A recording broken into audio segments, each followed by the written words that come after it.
ಬೆಳಗಿನ ತಿಂಡಿಗೆ ಮಕ್ಕಳು ಅಥವಾ ದೊಡ್ಡವರು ನೂಡಲ್ಸ್ ಏನಾದರೂ ತಿನ್ನಬೇಕು ಅನಿಸಿದಾಗ ಈ ರೀತಿ ನೂಡಲ್ಸ್ನ ತೊಗೊಂಬಂದು ಮನೆಯಲ್ಲೇ ಈಸಿಯಾಗಿ ಎಗ್ ನೂಡಲ್ಸ್ನ ಮಾಡ್ಕೋಬೋದು. ಎಗ್ ನೂಡಲ್ಸ್ನ ಮಾಡೋದಕ್ಕೆ ಮೊದಲಿಗೆ ನಾನಿಲ್ಲಿ ಈರುಳ್ಳಿನ ಸಣ್ಣ ಸಣ್ಣದಾಗಿ ಉದ್ದಕ್ಕೆ ಕಟ್ ಮಾಡಿ ಇಟ್ಕೊಂಡಿದ್ದೀನಿ. ಮತ್ತು ಬೆಳ್ಳುಳ್ಳಿನ ನಾನು ಒಂದು 5ರಿಂದ 10 ಎಸಳು ತೊಗೊಂಡು ಸಣ್ಣ ಸಣ್ಣದಾಗಿ ಈ ರೀತಿ ಪೀಸಸ್ ಮಾಡ್ಕೋಬೇಕು. ಬೇಕು ಅಂದರೆ ನಾವು ಶುಂಠಿನೂ ಸಹ ಸ್ವಲ್ಪ ಸಣ್ಣ ಸಣ್ಣದಾಗಿ ಕಟ್ ಮಾಡ್ಕೊಂಡು ಹಾಕ್ಕೋಬೋದು. ನೂಡಲ್ಸ್ ಮಾಡೋದಕ್ಕೆ ನಾನು ವೆಜ್ ಹಕ್ಕಾ ನೂಡಲ್ಸ್ನ ತೊಗೊಂಡಿದ್ದೀನಿ. ನೂಡಲ್ಸ್ನ ತೊಗೊಂಡಿದ್ದಾದಮೇಲೆ ಒಂದು ಪಾತ್ರೆಯಲ್ಲಿ ನೀರಿಟ್ಟು ನೀರು ಚೆನ್ನಾಗಿ ಕುದಿಯುತ್ತಾದಮೇಲೆ ರುಚಿಗೆ ತಕ್ಕಷ್ಟು ಉಪ್ಪು, 1 ಸ್ಪೂನಷ್ಟು ಎಣ್ಣೆ ಹಾಕ್ಕೋಬೇಕು. ಎಣ್ಣೆ ಮತ್ತು ಉಪ್ಪು ಹಾಕಿ ನಾವು ನೂಡಲ್ಸ್ನ ಬೇಯಿಸ್ಕೋಬೇಕು. ಎಣ್ಣೆ ಹಾಕೋದ್ರಿಂದ ಅಂಟಂಟಾಗಲ್ಲ, ಉದುರಾಗಿ ನೂಡಲ್ಸ್ ಆಗುತ್ತೆ. ಈಗ ನೂಡಲ್ಸ್ ಹಾಕಿ ನೂಡಲ್ಸ್ನ ಒಂದು 5 ನಿಮಿಷ ಚೆನ್ನಾಗಿ ಅದು ಬೇಯೋವರೆಗೂ ಬೇಯಿಸ್ಕೋಬೇಕು. ಅಷ್ಟರಲ್ಲಿ ನಾನಿಲ್ಲಿ ಒಂದು 6 ಎಗ್ ತೊಗೊಂಡಿದ್ದೀನಿ. ಎಗ್ ತೊಗೊಂಡಾದ್ಮೇಲೆ ನೂಡಲ್ಸ್ ಬೆಂದಿದೆಯಾ ಅಂತ ಚೆಕ್ ಮಾಡ್ಕೋತಾ ಇದ್ದೀನಿ. ನೂಡಲ್ಸ್ ನೋಡಿ ಈ ರೀತಿ ಪ್ರೆಸ್ ಮಾಡಿದಾಗ ಕಟ್ ಆದರೆ ಸಾಕು, ತುಂಬ ಬೇಯಿಸಬಾರ್ದು. ತುಂಬ ಬೇಯಿಸ್ಬಿಟ್ರೆ ನೂಡಲ್ಸ್ನ ಮೆತ್ತಗಾಗ್ಬಿಡುತ್ತೆ. ಈ ರೀತಿ ಬೇಯಿಸ್ಕೊಂಡಿದ್ದಾದಮೇಲೆ ಸ್ಟವ್ ಆಫ್ ಮಾಡಿಕೊಂಡು ಇದನ್ನು ನೀರನ್ನೆಲ್ಲ ಫಿಲ್ಟ್ರ್ ಮಾಡ್ಕೋತಾ ಇದ್ದೀನಿ. ನೀರನ್ನೆಲ್ಲ ಫಿಲ್ಟ್ರ್ ಮಾಡ್ಕೊಂಡಿದ್ದಾದಮೇಲೆ ನೂಡಲ್ಸ್ ಮೇಲೆ ಒಂದು ಸ್ವಲ್ಪ ತಣ್ಣಕ್ಕಿರೋ ನೀರು ಹಾಕೋದ್ರಿಂದ ನೂಡಲ್ಸು ಉದ್ರಾಗುತ್ತೆ. ಈ ರೀತಿ ನಾವು ಒಂದು ಸ್ವಲ್ಪ ತಣ್ಣಕ್ಕಿರೋ ನೀರು ಹಾಕೋಬೇಕು. ನೀರು ಹಾಕಿದ್ದಾದಮೇಲೆ ನಾವು ನೀರೆಲ್ಲ ನೀಟಾಗಿ ಫಿಲ್ಟ್ರ್ ಆದಮೇಲೆ ನೂಡಲ್ಸು ರೆಡಿಯಾಗಿರುತ್ತೆ. ನೂಡಲ್ಸ್ ಒಗ್ಗರಣೆ ಮಾಡ್ಕೊಳ್ಳೋದಕ್ಕೆ ಒಂದು ಪಾತ್ರೆ ಅಥವಾ ಬಾಣಲಿ ಇಟ್ಕೊಂಡು ಅದಕ್ಕೆ ನಾನಿಲ್ಲಿ 1 ಟೇಬಲ್ ಸ್ಪೂನ್ ಎಣ್ಣೆ ಹಾಕ್ಕೋತಾ ಇದ್ದೀನಿ. ಎಣ್ಣೆ ಹಾಕ್ಕೊಂಡು ನಾನಿಲ್ಲಿ ಸಾಸಿವೆ ಒಗ್ಗರಣೆ ಮಾಡ್ಕೋತಾ ಇದ್ದೀನಿ. ಇದು ಆಪ್ಷನಲ್ಲು, ನೀವು ಬೇಕಾದ್ರೆ ಮಾಡ್ಕೋಬೋದು.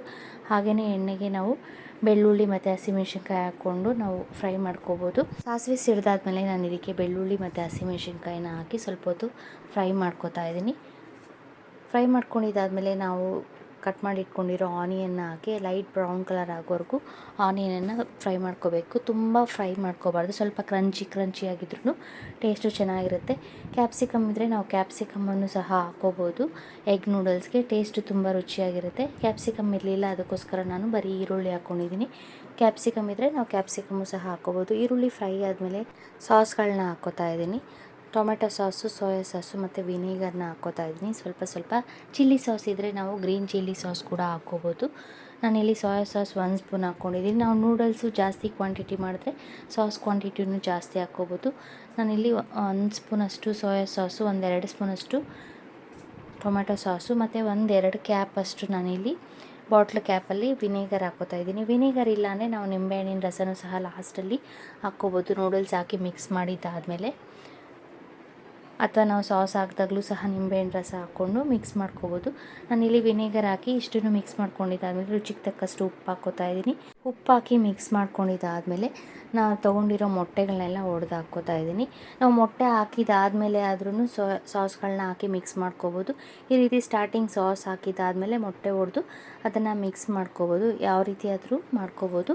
ನಾನಿಲ್ಲಿ ಸಾಸ್ ಎಲ್ಲ ಹಾಕಿದ್ದಾದಮೇಲೆ ಅದನ್ನು ತುಂಬ ಹೊತ್ತು ಫ್ರೈ ಮಾಡೋದು ಬೇಡ. ಸಾಸ್ ಹಾಕಿದ ತಕ್ಷಣವೇ ಮೊಟ್ಟೆ ಒಡ್ಕೊಂಡು ಮೊಟ್ಟೆನ ಮಿಕ್ಸ್ ಮಾಡ್ಕೋಬೇಕು. ನಾನು ಸ್ಟಾರ್ಟಿಂಗಿಗೆ ಒಂದು ಸ್ವಲ್ಪ ಉಪ್ಪು ಹಾಕಿರೋದ್ರಿಂದ ನೋಡಿಕೊಂಡು ಲಾಸ್ಟಲ್ಲಿ ನೂಡಲ್ಸ್ ಹಾಕಿದಾಗ ಉಪ್ಪು ಬೇಕು ಅನಿಸಿದ್ರೆ ಉಪ್ಪು ಹಾಕಿ ಮಿಕ್ಸ್ ಮಾಡ್ಕೋತೀನಿ. ಮೊಟ್ಟೆನ ಹಾಕ್ಕೊಂಡಿದ್ದಾದಮೇಲೆ ಅದು ಫುಲ್ಲು ಡ್ರೈ ಆಗೋವರೆಗೂ ನಾವು 1-2 ನಿಮಿಷ ಅಥವಾ 3 ನಿಮಿಷ ಕುಕ್ ಮಾಡ್ಕೋಬೇಕಾಗುತ್ತೆ. ಮೊಟ್ಟೆ ಎಲ್ಲ ಆ ನೀರಿನ ಅಂಶ ಎಲ್ಲ ಹೋಗಿ ಫುಲ್ ಡ್ರೈ ಆದಮೇಲೆ ನಾವು ಲಾಸ್ಟಲ್ಲಿ ಬೇಕು ಅಂದರೆ ಒಂದು ಸ್ವಲ್ಪ ಕೊತ್ತಂಬರಿ ಸೊಪ್ಪು ಹಾಕಿ ಮಿಕ್ಸ್ ಮಾಡಿಕೊಂಡು ನಾವು ರೆಡಿ ಮಾಡಿ ಇಟ್ಕೊಂಡಿರೋ ನೂಡಲ್ಸ್ನ ಹಾಕಿ ಮಿಕ್ಸ್ ಮಾಡಿಕೊಂಡ್ರೆ ಎಗ್ ನೂಡಲ್ಸು ರೆಡಿ ಆಗುತ್ತೆ. ಈ ರೀತಿ ಸಿಂಪಲ್ಲಾಗಿ ಮನೆಯಲ್ಲೇ ನಾವು ಎಗ್ ನೂಡಲ್ಸ್ನ ಮಾಡ್ಕೋಬೋದು. ಸಖತ್ ಟೇಸ್ಟಿಯಾಗಿರುತ್ತೆ. ಇದನ್ನು ಸಾಸ್ ಜೊತೆ ಆದರೂ ತಿನ್ಬೋದು, ಇಲ್ಲಾಂದರೆ ಹಾಗೇನೂ ಸಹ ತಿನ್ಬೋದು. ಲಾಸ್ಟಲ್ಲಿ ನಾನಿಲ್ಲಿ 1 ಸ್ಪೂನಷ್ಟು ಪೆಪ್ಪರ್ ಪೌಡರ್ ಹಾಕ್ಕೋತಾ ಇದ್ದೀನಿ. ಸ್ವಲ್ಪ ಕೊತ್ತಂಬರಿ ಸೊಪ್ಪು, ಪೆಪ್ಪರ್ ಪೌಡರ್ ಹಾಕಿ ಮಿಕ್ಸ್ ಮಾಡಿಕೊಂಡ್ರೆ ಖಾರವಾಗಿ ನೂಡಲ್ಸು ಟೇಸ್ಟಿಯಾಗಿರುತ್ತೆ. ಹಿಂಗಲ್ಲಿ ನಾನು ಖಾರಕ್ಕೆ ಅಂತ ಹಸಿಮೆಣ್ಸಿನ್ಕಾಯಿ ಹಾಕಿರೋದ್ರಿಂದ ನೋಡಿಕೊಂಡು ನಾವು ಪೆಪ್ಪರ್ ಪೌಡರ್ನ ಹಾಕ್ಕೋಬೇಕು ಲಾಸ್ಟಲ್ಲಿ. ಹಸಿಮೆಣ್ಸಿನ್ಕಾಯಿ ಬೇಡ ಅಂದರೆ ನಾವು ಬರೀ ಖಾರದ ಪುಡಿನೂ ಸಹ ಬಳಸ್ಬೋದು. ಮೊಟ್ಟೆ ಎಲ್ಲ ಫ್ರೈ ಮಾಡ್ಕೊಂಡಿದ್ದಾದಮೇಲೆ ಲಾಸ್ಟಲ್ಲಿ ನಾವು ರೆಡಿ ಮಾಡಿ ಇಟ್ಕೊಂಡಿರೋ ನೂಡಲ್ಸ್ನ ಹಾಕಿ ಮಿಕ್ಸ್ ಮಾಡ್ಕೋಬೇಕು. ನೂಡಲ್ಸ್ನ ಹಾಕಿ ಮಿಕ್ಸ್ ಮಾಡ್ಕೊಳ್ಳುವಾಗ ನಾನಿಲ್ಲಿ ಸ್ಟವ್ನ ಸಿಮ್ಮಲ್ಲಿ ಇಟ್ಕೊಂಡಿದ್ದೀನಿ. ಸ್ಟವ್ ಜೋರು ಉರಿನಲ್ಲಿ ಇಟ್ಕೊಳ್ಬಾರ್ದು. ಮೊಟ್ಟೆ ಹಾಕಿದ್ಮೇಲೆನೂ ಅಷ್ಟೇ ನಾವು ಮೀಡಿಯಮ್ ಉರಿನಲ್ಲಿ ಇಟ್ಕೊಂಡು ಮೊಟ್ಟೆನ ಫ್ರೈ ಮಾಡ್ಕೋಬೇಕು. ಜೋರು ಉರಿನಲ್ಲಿಟ್ಟರೆ ಕೆಲವೊಂದು ಸಲ ಸೀದೋಗ್ಬಿಡುತ್ತೆ ತಳ ಎಲ್ಲ. ನೂಡಲ್ಸ್ನ ನೀಟಾಗಿ ಈ ರೀತಿ 2 ಸ್ಪೂನ್ ತೊಗೊಂಡು ಮಿಕ್ಸ್ ಮಾಡಿಕೊಂಡ್ರೆ ಎಗ್ ನೂಡಲ್ಸು ರೆಡಿ ಆಗುತ್ತೆ. ಲಾಸ್ಟಲ್ಲಿ ಈಗ ನೂಡಲ್ಸ್ ಹಾಕಿದಾಗ ಉಪ್ಪು ಬೇಕು ಅನಿಸಿದ್ರೆ ಒಂದು ಸ್ವಲ್ಪ ಉಪ್ಪು ಹಾಕಿ ಮಿಕ್ಸ್ ಮಾಡಿಕೊಂಡ್ರೆ ಎಗ್ ನೂಡಲ್ಸ್ ರೆಡಿ ಆಯಿತು. ಸಖತ್ ಟೇಸ್ಟಿಯಾಗಿರೋ ರೋಡ್ ಸೈಡಲ್ಲಿ ಸಿಗೋ ಥರನೇ ನಾವು ಮನೆಯಲ್ಲಿ ಈಸಿಯಾಗಿ ಎಗ್ ನೂಡಲ್ಸ್ನ ಮಾಡ್ಕೋಬೋದು. ಇದ್ರ ಜೊತೆಗೆ ಸಾಸ್ ಹಾಕ್ಕೊಂಡು ತಿಂತಾ ಇದ್ರೆ ಸಖತ್ ಟೇಸ್ಟಿಯಾಗಿರುತ್ತೆ. ಸಾಸ್ ಬೇಡ ಅಂದರೆ ಹಾಗೇನೂ ಸಹ ತಿನ್ಬೋದು. ಮಕ್ಕಳಿಗೆ ನೂಡಲ್ಸ್ ಅಂದರೆ ತುಂಬ ಇಷ್ಟ. ಅವರು ವೆಜಿಟೇಬಲ್ ನೂಡಲ್ಸ್ ಆಗಲಿ ಅಥವಾ ಎಗ್ ನೂಡಲ್ಸ್ ಆಗಲಿ ಇಷ್ಟಪಟ್ಟು ತಿಂತಾರೆ. ಮನೆಯಲ್ಲಿ ಸುಲಭವಾಗಿ ಈ ರೀತಿ ಮಕ್ಕಳಿಗಾಗಲಿ ದೊಡ್ಡವ್ರಿಗಾಗಲಿ ಎಗ್ ನೂಡಲ್ಸ್ನ ಮಾಡಿಕೊಡ್ಬೋದು. ತುಂಬ ರುಚಿಯಾಗಿರುತ್ತೆ. Thank you.